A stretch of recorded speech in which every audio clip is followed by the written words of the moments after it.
અમે આધાર કાર્ડનો નંબર સુધારવા માટે સવારે 5 વાગ્યાના આવીએ, હવે 11 સાડા 11 આવે. કેટલા વાગે ટોકન મળે છે?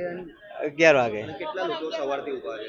અરે કમસે કમ 300-400 જણ માણસ છે. ક્યાંથી આવ્યા? વાસના કોતરિયા.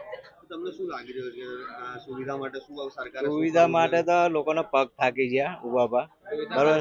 સુવિધા કશું નહીં, અહીં કઈ પાણીનું નહીં, કઈ નહીં.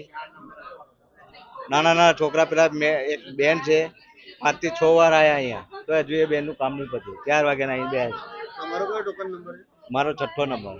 6થો નંબર છે, હજુ તમારો નંબર નહીં આવ્યો. ક્યાંથી આવ્યો તું? વાસના કોતરિયા. શું નામ આપનું? રાજેન્દ્રભાઈ મંગળભાઈ. બોલો. શું નામ છે આપનું? ક્યાંથી આવ્યા? मैं दुमाड़ गणपतपुरा थी आई छू. मीनाबेन रेशन कार्ड में सिक्को मरावा. કેટલા દિવસથી હું આયે? પહેલા મહિનાની 8 તારીખથી આવું છું મેં.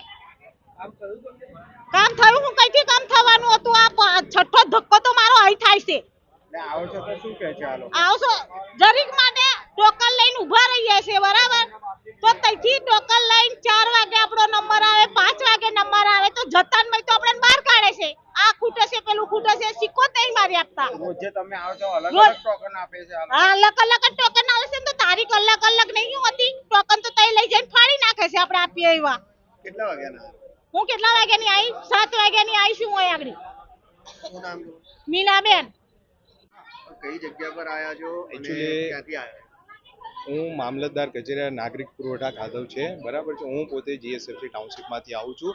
રેશન કાર્ડને આધાર કાર્ડ જોડે લિંકઅપ કરવાની જે ગવર્મેન્ટની પ્રક્રિયા ચાલુ કરી છે, બરાબર છે, એ અચાનક ચાલુ કરી છે. તો એની અંદર ઘરના એક પણ સભ્યનું જો આધાર કાર્ડ જોડે લિંકઅપ ના હોય તો એ માય ગુજરાત રેશન એપ જોડે લિંકઅપ નથી કરી શકતો.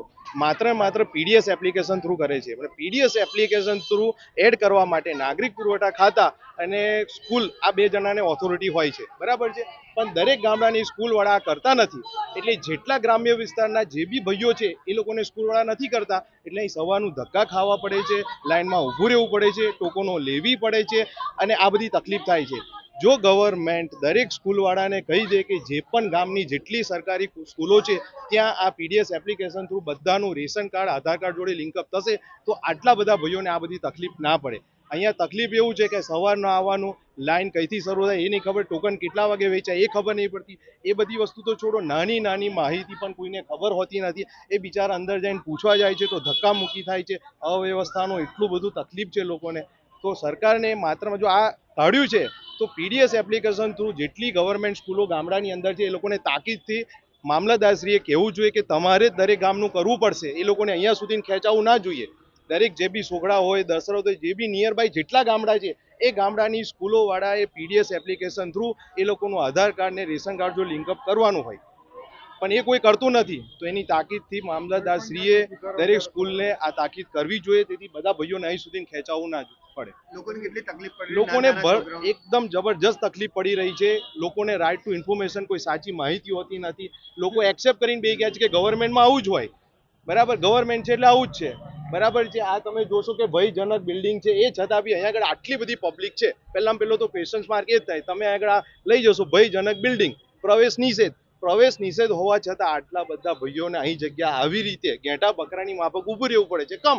કારણ કે આપણે બસ આ ગવર્મેન્ટ કામ છે, એટલે આ ગવર્મેન્ટે કોઈ પણ વસ્તુ ઊભી કરી હોય તો એની એક સિસ્ટમ ઊભી કરવી પડે મારા ભાઈ, કે આધાર કાર્ડ ને રેશન કાર્ડ જોડે તમારે લિંકઅપ કરવું છે, બરાબર છે, તો તમારું ઓફલાઈન કરવું છે, તો કોઈ પણ એક સભ્યનું તો તમારું આધાર કાર્ડ જોડે રેશન કાર્ડ લિંકઅપ નથી, બરાબર. તો પીડીએસ એપ્લિકેશનનો રાઇટ માત્ર ને માત્ર નાગરિક પુરવઠા ખાતા અને સરકારી સ્કૂલોને આપેલો છે.